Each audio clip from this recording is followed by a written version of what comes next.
हरे Krishna ग्रंथराज Śrīmad-Bhāgavatam की जय श्रील प्रभुपाद की जय Śrīmad-Bhāgavatam in story form chapter 84 the reunion Canto 10 after speaking their hearts out in after speaking their hearts out in various charming ways the gopis began to loudly weep being very eager to see Lord Krishna. Then suddenly, with a smile on his face, Krishna appeared before the gopis, looking like someone who could bewilder Cupid, who himself bewilders the minds of all ordinary people. The gopis stood up at once, and out of affection their eyes bloomed wide. Indeed, it was just as if the air of life had re entered their bodies. One gopi joyfully took Krishna's hand between her joined palms, while another gopi placed his arm on her shoulder. One gopi respectfully accepted in her hands the betel nut Krishna had chewed, while another gopi, burning with desire, placed his lotus feet on her breast. One gopi, who was beside herself with loving anger, bit her lip and stared at Krishna with frowning eyebrows as if to wound him with her harsh glance. Another gopi stared with unblinking eyes at Krishna's lotus face without ever feeling satiation. Just as great sages are never satiated while meditating upon the Lord's lotus feet, another gopi took Krishna through her eyes and placed him within her heart, where she continuously embraced him. Sri Vaishnava Doshani states that these seven gopis mentioned here are seven of the principal eight gopis. Their names are Chandravali, Shyamala, Shaibya, Padma, Sri Radha, Lalita, and Vishakha. The eighth is Bhadra. Of these, Srimati Radharani is the foremost, as stated in the Padma Purana and Brihat Gautamiya Tantra. Enriched by the gopis who were now relieved of all distress, Krishna shone brilliantly.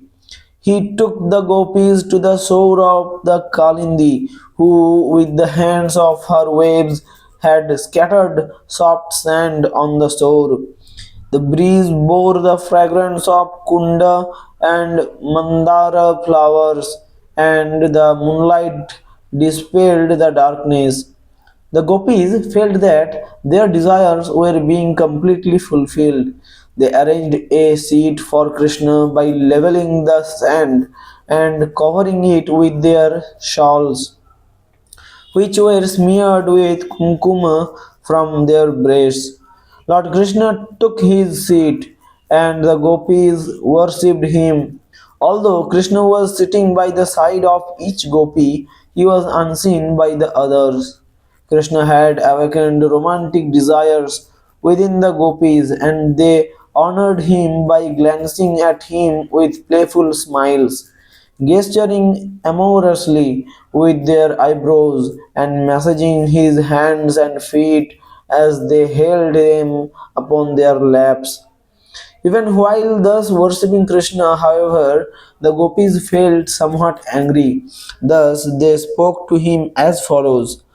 Some people will reciprocate with affection only with those who are affectionate toward them. Others show affection even to those who are indifferent or inimical, and still others do not show affection toward anyone. Dear Krishna, please explain this to us.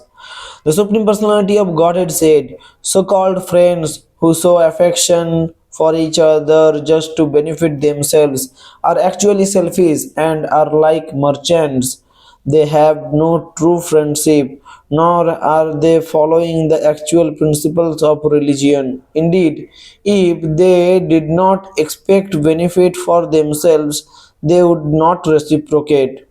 Some people are genuinely merciful or like parents, naturally affectionate.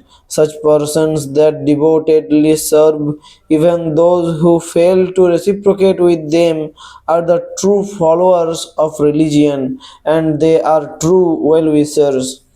There are some people who are spiritually self satiated, materially fulfilled, or by nature ungrateful, or simply envious of superiors.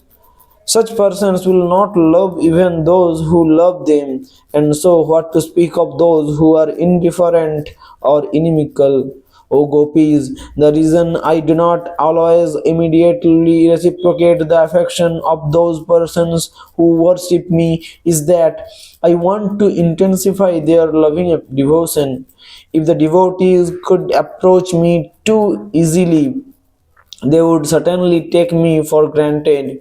If I apparently neglect a devotee for some time, he becomes like a poor man who had gained some wealth and then lost it. Such a person becomes so anxious that he can think of nothing else.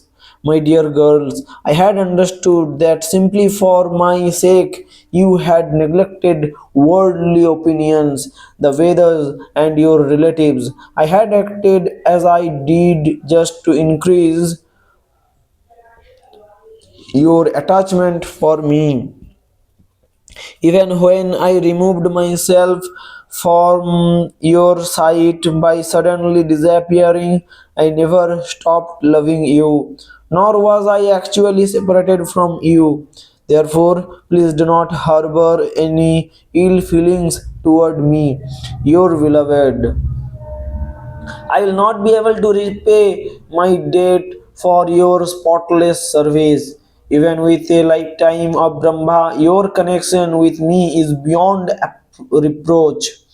You have worshipped me, cutting off all domestic ties which are difficult to break. Therefore, please let your own glorious deeds by your compensation. Therefore, please let your own glorious deeds by your compensation. Hare Krishna.